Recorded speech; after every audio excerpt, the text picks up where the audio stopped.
two decks of cards, two separate decisions, and yet you as the performer are able to pick the same card that the audience member selects. Welcome to the video. If you like magic content like this, I post 2 videos a week, so be sure to subscribe to learn more magic. I hope you enjoy learning this trick. Let's get into it. I'm extra excited for today's tutorial because this is one of the first tricks I learned.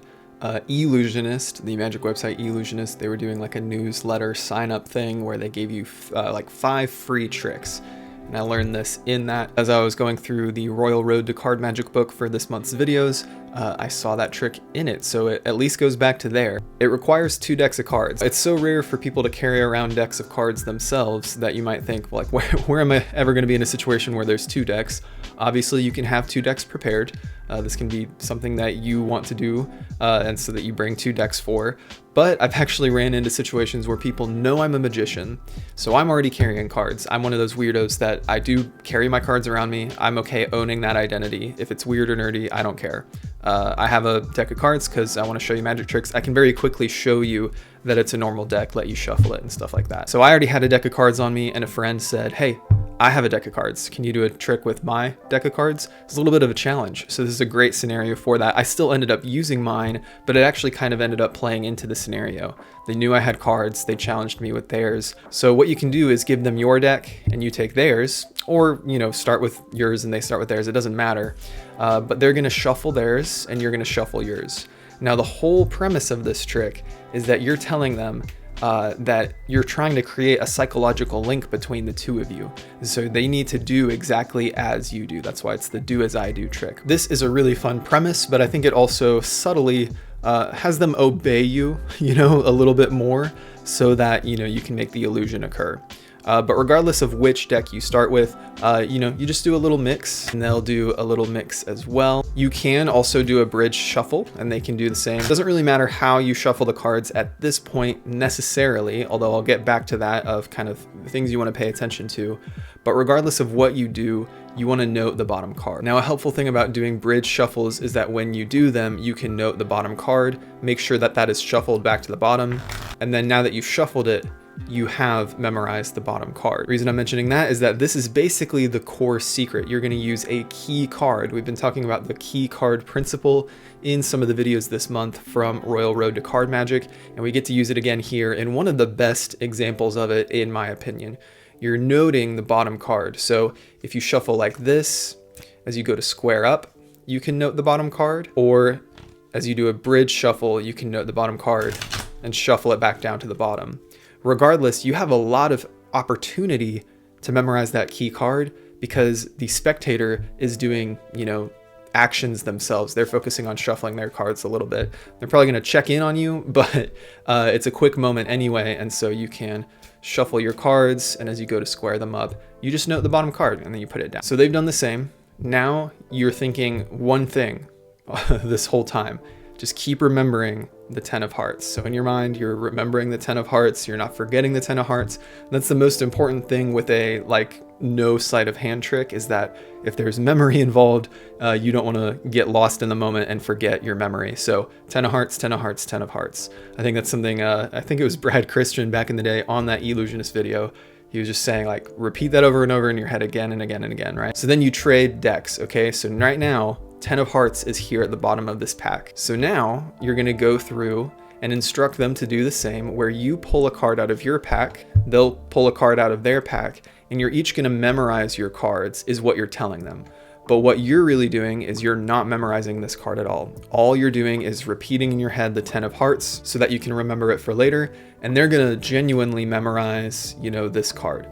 We don't know this card right now, but we don't need to, because the key card is what makes this work. So you place your card on top, they'll place their card on top because they're following you. And now you cut the packs into 2 and complete the cut, and they will do the same. Wanted to take a moment to give a huge shout out to my channel members. You guys are the best. So one of the ways you can support this channel is by becoming a channel member. At the supporter tier, you get exclusive badges, as well as access to my behind the scenes library that I've begun building out. So things like how I film my magic videos, some looks into my card collection, discussions on theory, stuff like that. At the insider tier, I've been building a bonus trick library. So every month on the free videos for this channel, I teach from classic Magic works, like the Royal Road to Card Magic, Expert at the Card Table, the Tarbell course in Magic, things like that. And so that's still there, but on the insider tier, I just teach a bonus trick every month. So from whatever that same book we're kind of discussing in a given month, I'll pull an extra trick to go into the bonus trick library. So if you're interested in supporting the channel, but you're also interested in some of those perks, you can check that out there. You can click the join button below. I also have some merch, which can be a great way for you to show people that you're a magician, might even be a good inroad to you doing some tricks for them, as well as a ton of items that are basically just gaffs. They have card reveals on them. And if you're a magician, you know that you can use those for some pretty powerful tricks. So those are all just some ways you can support me. But for now, I hope you enjoy the rest of this video. You cut the packs into 2 and complete the cut, and they will do the same, thus loading that key card on top of their card. Now at this point, some people are bold as to maybe allow an overhand shuffle or certain types of shuffles. You definitely don't want to do a bridge shuffle, but I don't go that bold. I just ask, should we cut it again 1 or 2 more times? And then if they say sure, you cut it again. You can say, what, 1 more time, or are you good? And they can say yes once again if they want. And all the while, of course, we're matching these, right? So they'll do it along with you. Regardless, cuts to the deck cycle the key card and the selection, so they'll always stay together. The only situation they wouldn't be together in is if somehow the 10 of hearts ended up on the bottom here. So you're doing moves that keep the key card with the selection, just to be really clear. So when we go through here, in a moment, we'll have seen that the 10 of hearts ended up next to the 3 of clubs. So that's their card. It's going to be the card above the 10 of hearts when it's face up. As we cut the deck, like let's say we cut the deck here, those 2 stay together. As we cut the deck here, those 2 stay together. So the order of a deck is technically maintained. If you were to imagine it as a circle, just with a break in it, right? So the 9 of clubs and the ace of hearts, they'll end up together when we cut the deck, as you can see right there. So that's what the key card is, that's what it's doing, and that's what's happening. So when we spread these in a moment, we'll be able to see that that's their card. So that gives us the privilege of, yeah, we can cut the deck as many times as they want, as long as they understand what that means. They're not doing multiple pack cuts, and they're not reordering packets in a way that like would allow this packet to come out to the bottom, for example, right? So we need single cuts. You couldn't even do a running cut necessarily, because that runs the risk of separating the cards. But okay, now we're going to swap back, and it's interesting how this feels fair too. You know, we've shuffled, we swapped, we've selected, we've cut them in, we've swapped. It's amazing how that feels more fair. But in actuality, all you've done is you've loaded up this deck into a particular state, given it to them, controlled how that card is now findable by you, and then you take it back. But it's all under the guise of this fair and free kind of, let's do this together, swap decks, let's do this together, swap decks. So it's really, really fascinating. But they're gonna go and they're gonna find their 3 of clubs out of your deck that you were just using to select a card. And you're gonna go in and you're just gonna find that key card, like we've already talked about, and you're gonna know it's the 3 of clubs. So now you take out the 3 of clubs and place it down. They're going to take out the 3 of clubs, because that's just the genuine card that they selected from the blue deck. So they go through, do this out. And now here's a great moment. You have this committed selection you've made. You know, if this is wrong, you know, this is a big deal. The pressure is on. You've made your commitment. It's not like they're going to show you a card and then you do sneaky stuff in the deck.